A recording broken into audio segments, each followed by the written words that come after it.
지구의 3분의 1을 차지하는 바다. 바다는 인류의 먹거리, 그리고 석유를 비롯한 필수 자원과 친환경 에너지의 창고입니다. 특히 삼면이 바다로 둘러싸인 대한민국. 대부분의 수출입이 바다를 통하고 다양한 해양 산업이 발달하며 해양 직업의 인기가 높아지고 있습니다. 깊은 바다를 탐구하고 개발하는 해양 분야. 세계의 바다를 누비는 선박과 항만을 책임지는 해운 항만 분야. 바닷속 어족 자원을 연구하는 수산 분야. 드넓은 바다에 펼쳐진 수많은 직업들. 21세기 신해양 시대에 새롭게 주목받는 해양 직업에 대해 알아볼까요? 바다의 안전을 책임지는 바다의 수호자, 해양 경찰. 우리가 위험에 빠졌을 때 달려오는 사람이 있습니다. 바로 경찰이죠. 그렇다면 우리가 바다에서 도움을 요청한다면 누가 달려올까요? 바로 해양 경찰입니다. 육지를 지키는 경찰이 있다면 바다에는 해양 경찰이 있습니다. 바다에서 일어나는 사고와 범죄를 처리하고 국민의 재산과 안전을 지켜주는 해양 경찰. 든든한 해양 경찰의 활약을 함께 보시죠. 삼면이 바다로 둘러싸인 우리나라. 바다에서 해양 자원도 개발하고 관광과 레저를 즐기는 등 바다는 우리에게 유용한 곳인데요. 이런 바다를 지키는 이들이 있습니다. 바로 든든한 해양 경찰이죠. 바닷가에는 해경파출소가 있습니다. 이곳은 인천 항만에 위치한 인항파출소. 바다 위에서도 강도, 절도, 폭력 등 다양한 범죄가 일어납니다. 해양 경찰은 이러한 해상 범죄로부터 국민을 보호하기 위해 다양한 활동을 펼치고 있습니다. 인항파출소에서 2년째 근무하고 있는 이강산 순경. 바닷가와 항구 순찰은 해양 경찰의 중요한 임무입니다. 구두 순찰 같은 경우에는 저희가 한 번씩 쭉 둘러보면서 혹시 계류줄이 풀리진 않았는지, 그다음에 뭐 배들끼리 부딪혀서 파손되는 선박은 없는지 그런 거 일단 1차적으로 확인하고요. 입항하는 선박들 같은 경우에는 저희가 뭐 입항하실 때 안전사항에 문제가 없었는지. 어선이나 낚싯배의 안전도 해경이 책임집니다. 네, 선장님 안녕하십니까? 네, 인항파출소 이강산 순경입니다. 네, 입항하셨으니까 저희 음주 측정 한번 시작하겠습니다. 예. 네, 길게 보십시오. 길게 더. 네, 됐습니다. 네, 음주 감지 안 됐습니다. 네, 감지 안 됐어도 절대 다음에도 술 드시면 안 됩니다. 예, 네. 알겠습니다. 네, 매일 보죠. 이런 사람은 바뀌어도 이거 일하시는 분들은 매일 보죠. 승객들한테 그래도 뭐좀 여러 안전 예전에 구명조끼라든가 음주 뭐 그런 거에 대해서 좀 가끔 또 설명도 해주시고 그렇게 뭐 지적 같은 것도 하고 그러죠. 그리고 아무래도 또 우리가 하는 것보다 그래도 또 해경에서 관계되신 분들이 하면 아무래도 좀 효과가 나죠. 선장님 안녕하세요. 음주 항해, 구명조끼 착용, 탑승 인원 등 위법 사항은 엄격하게 단속하지만 어민들을 돕는 데에는 발벗고 나선다는 이강산 순경. 경찰 활동이라는 게 지역 주민들과의 유대 관계도 중요하다 보니까 선장님들과 주기적으로 간담회도 실시하고 저희가 정보 사항도 공유를 하면서 그렇게 친밀하게 지내려고 노력하고 있습니다. 이 밖에도 해양파출소 경찰이 하는 일은 다양합니다. 물에 빠진 사람을 구조하고 항구에서 나가고 들어오는 선박 관리도 하고 사건, 사고 현장에 제일 먼저 달려가 초동 조치도 하죠. 그리고 중요한 업무 중 하나는 선박의 안전 확인.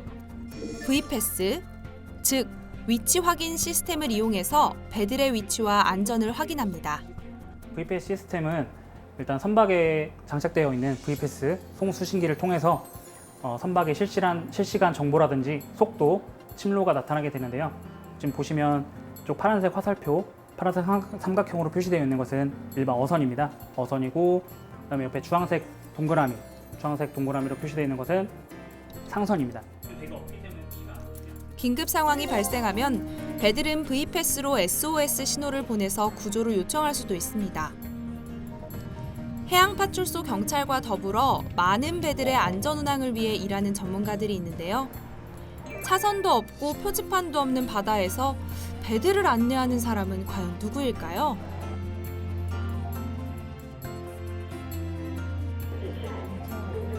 이곳에는 바다의 교통경찰로 불리는 선박 교통관제사들이 일하고 있습니다. 인천항을 오가는 수많은 선박들과 교신하며 길을 알려줍니다. 베테랑 선박 교통관제사 이영정 관제사.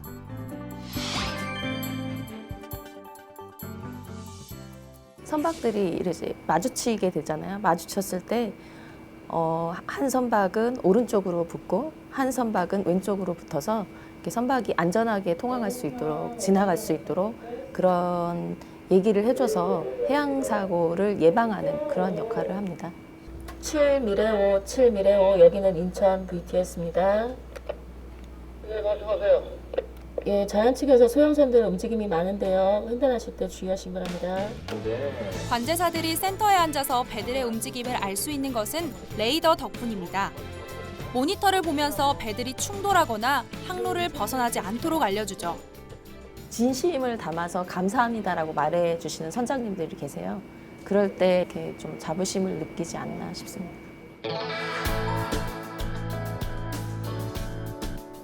바다라는 특성상 해양경찰에는 구조를 전담하는 전문 인력들이 있습니다. 구조대는 바다에 빠진 인명을 구조하고 수중 수색 작업을 벌이는 등의 어려운 일을 하는데요. 박기용 순경은 3년째 구조대에서 일하고 있습니다.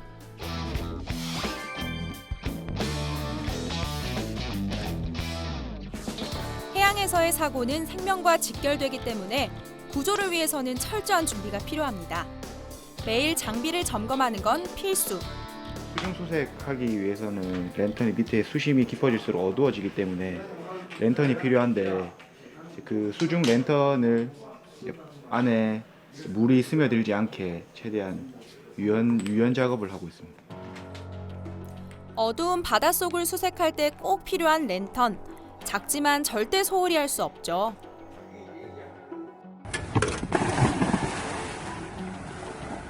위험한 바다에 거침없이 뛰어들어 인명을 구하는 해양경찰 구조대. 하루 24시간 낮과 밤을 가리지 않고 일을 합니다. 어떤 상황에서도 포기하지 않는 용기와 강인한 체력은 필수겠죠? 그래서 평소에도 꾸준히 체력 관리를 해야 한다는데요. 다른 사람의 생명을 구하면서 자신의 안전도 책임져야 하는 바다의 구조 작업. 특별한 사람들만 할 수 있는 건 아닐까요? 이제 예전 구조대원 같은 경우에는 필수적으로 특수부대 출신들로만 이제 형성이 돼 있었지만 구성돼 있었지만 이제 요즘 같은 경우는 잠수 기능사 또는 수상구조사 자격증을 취득하고 보유하고 있는 분들도 충분히 지원하실 수 있는 그런 기회가 있습니다. 구조대, 여기는 코드야? 어디에 구조대? 현실아, 오늘도 이쁘게 왔어요. 즉시 찍은 거야. 구조대 수신 완료. 사람이 물에 빠졌다는 신고를 받고 급히 출동하는 구조대원들. 항상 여러 명이 함께 출동하는데요. 보트 운전, 무전, 인명구조 등 역할을 나누어 최대한 빠르게 현장으로 달려갑니다. 1분 후 도착 예정. 저기 물속에서 구조를 요청하는 사람이 보입니다. 우리나라의 경우 매년 수백 명이 바다에서 목숨을 잃는다는데요. 구조대원들이 없다면 이 수치는 더 높을 것입니다. 실제로 구조대가 구하는 인명은 1년에 2만 명에 달합니다. 저희가 구조대원이 하지 못한다면은 더 큰 사고로 이렇게 초래할 수 있기 때문에 그거에 대해서 상당히 뿌듯하고. 네. 여러분은 우리나라 해양경찰이 지키는 바다의 크기가 얼마나 되는지 아시나요? 국토 면적의 4.5배라고 합니다. 가까운 바다는 해양경찰서와 파출소가 지키지만 먼 바다는 큰 경비함정이 우리나라 수역을 돌면서 지키는데요. 위험에 빠진 어선과 인명을 구조하고 우리나라 바다를 침범하는 중국 어선 단속까지 넓은 바다를 빈틈없이 지키는 든든한 해경들을 한번 만나볼까요? 이곳은 인천 해양경찰 전용 부두. 다양한 크기의 함정들이 이곳에서 정비를 받고 출항을 합니다. 규모가 큰 함정들은 한 번 나가면 일주일 동안 우리의 앞바다를 순찰하고 돌아오죠. 약 80명 내외의 해양 경찰을 태우고 바다로 나가는 경비정.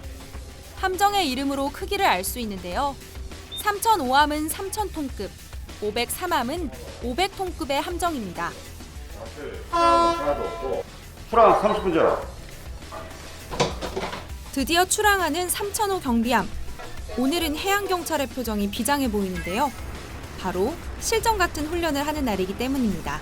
한바다가 현재 충돌해서 현재 침몰 중인 상황. 승객 15명이 해상에 표류하고 있다는 신고가 접수되었습니다.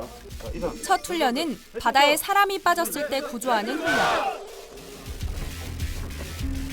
구조팀 6년차 박상현 경사.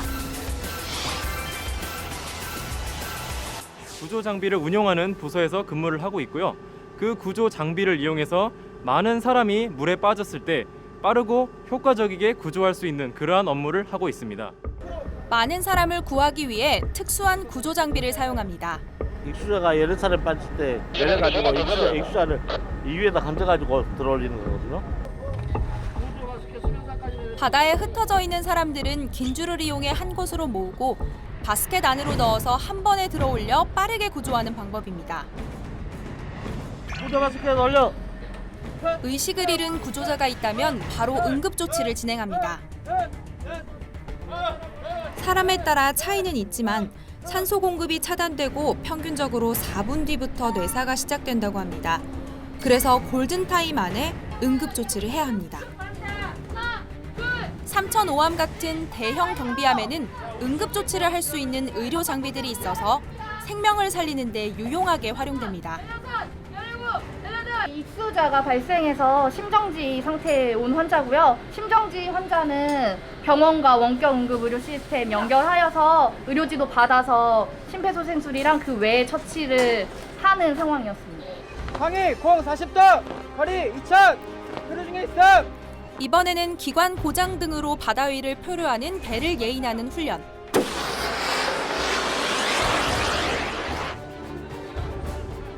가까이 다가가면 배끼리 부딪힐 수 있기 때문에 표류 중인 배에 줄을 보내서 연결한 후 안전한 항구까지 끌고 갑니다. 어선 또는 선박이 기관이 고장나서 항해를 할 수 없을 때 이 선박을 조난된 선박을 안전하게 항구까지 데려오기 위한 그러한 예선 훈련입니다. 기관 고장 등으로 인해 망망대해에 꼼짝없이 갇힌 배들을 구조하는 해양경찰. 힘들지만 값진 일이 아닐 수 없겠죠.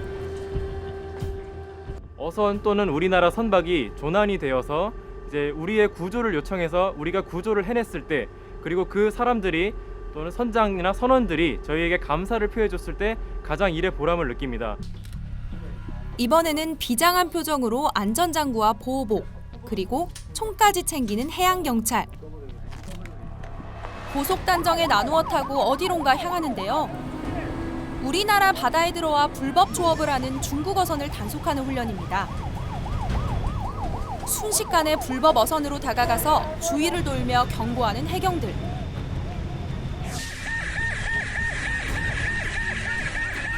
중국 선원들이 심하게 저항하지만 해경들은 용감하게 어선에 진입한 후 중국 어선의 불법 어업에 대한 증거를 찾고 어선과 선원들을 우리나라 항구로 끌고 옵니다. 우리나라 어장을 지키기 위해 꼭 필요한 일이겠죠.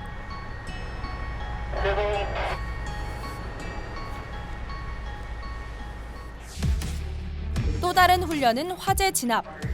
육지에서 화재가 발생하면 소방관들이 출동하죠. 바다에서 화재가 발생하면 해양경찰이 출동합니다.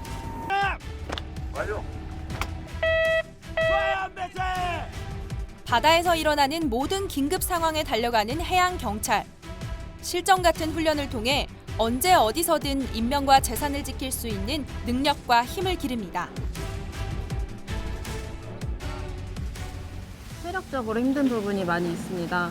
하지만 그 분야에 있어서 그런 어선들이나 어민들을 보호하는 그 과정이 굉장히 뜻깊기 때문에 그 과정에서 보람을 느낄 수 있고, 법을 이해할 수 있는 충분한 법 지식과 거기에 또 맞는 또 체력적으로 버틸 수 있는 그런 단단한 체력도 길러야 되겠죠. 자기가 희생할 수 있는지, 국가와 국민을 위해서 희생할 수 있는지 뭐 이런 정신만 투철하다면은 가장 중요한 건 해양에 대한 관심이 제일 중요한 거라고 생각합니다. 꼭 해양경찰 지원해서 멋진 해양경찰만 되셨으면 좋겠고 해양경찰 많이 응원해 주셨으면 좋겠습니다. 오늘 공부한 내용을 정리해 볼까요? 해양경찰이란 바다의 치안을 담당하는 경찰로 해양 경비, 구조, 범죄와 사고를 조사하고 불법 외국어선 단속 등의 업무를 수행합니다. 해양경찰이 되기 위해선 시험에 통과해야 하는데요. 일반, 해양, 순경 등 분야에 따라 시험 과목이 조금씩 다릅니다. 경력직 채용시험은 함정요원, 정보통신, 일반직 등으로 나뉘고 분야에 따라 시험 과목이 다릅니다. 해양경찰 간부가 되려면 해양경찰 간부 후보생 시험에 응시하면 되는데요. 형사소송법, 행정학 등의 객관식 시험과 행정법, 국제법 등 주관식 시험을 치러야 합니다. 바다의 파수꾼, 해양경찰. 해경이 되려면 무조건 수영을 잘해야 할까요? 정답은 아니오입니다. 부서마다 주어진 업무가 다양하기 때문에 수영이 필수는 아니죠. 오늘 해양경찰에 관심이 생겼다면 꾸준히 정보를 모아보세요. 그러면 언젠가 멋진 경찰복을 입은 자신을 만날 수 있지 않을까요?